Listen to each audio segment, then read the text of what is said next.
திருவண்ணாமலை தீப ரகசியம். திருவண்ணாமலைக்கு ஒவ்வொரு ஆண்டும் கார்த்திகை மாதத்தில் தீபத் திருவிழா மிகப்பெரிய மகிமையான ஒன்றாக கொண்டாடப்படுகிறது. இந்த கார்த்திகை தீபம் திருவிழா சிவனின் அகண்ட ஜோதி சுவரூபத்தை பிரதிபலிக்கிறது. தீபத்தின் ஆன்மீக ரகசியம். திருவண்ணாமலை மலையே சிவனின் அகண்ட ஜோதி, அருணாசலேஸ்வரர் வடிவமாக கருதப்படுகிறது. புராணங்களின்படி சிவன் பிரம்மா மற்றும் விஷ்ணுவின் மத்தியில் ஒரு வெண்மையான ஜோதி வடிவில் தோன்றி தன் துவக்க முடிவுகளைத் தேடும்படி அவர்களை அனுப்பினார்.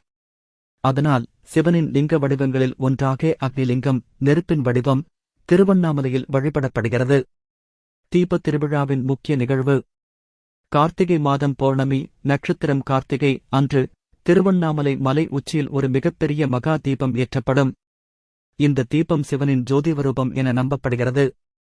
மலை உச்சியில் ஒரு 5 அடி உயரமான பெரிய மணல் கலவையுடன் செய்யப்பட்ட காப்பு தீபம் வைக்கப்படுகிறது. 1000 லிட்டர் தெய்வீக நெய், கொழுப்பு மற்றும் பெரிய திரி கொண்டு இந்த தீபம் ஏற்றப்படுகிறது. இந்த தீபம் 10 முதல் 15 நாட்கள் வரை ஒளிரும். தீபம் ஏற்றுவதன் அர்த்தம்: மனித மனம் இருள் போல் இருக்கும்.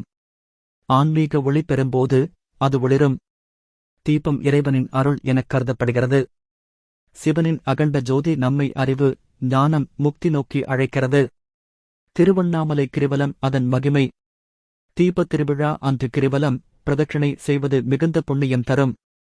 14 கிலோமீட்டர் தூரம் சுற்றி நடந்து செல்லும்போது வாழ்வில் உள்ள எல்லா தடைகளும் நீங்கி முக்தி கிடைக்கும் என்று நம்பப்படுகிறது. கிரிவலத்தின் போது அஷ்டலிங்கங்கள், 8 முக்கிய சிவலிங்கங்கள் வழிபட வேண்டும்.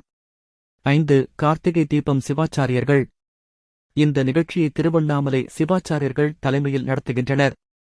தீபம் ஏற்றுவதற்கு முன்னதாக பல தெய்வீக மந்திரங்கள் சொல்லப்படுகின்றன. பெருமாள், விஷ்ணு கோவில்களிலும் கார்த்திகை தீபம் கொண்டாடப்படுகிறது. இது சிவவைணவ ஒற்றுமையை காட்டுகிறது.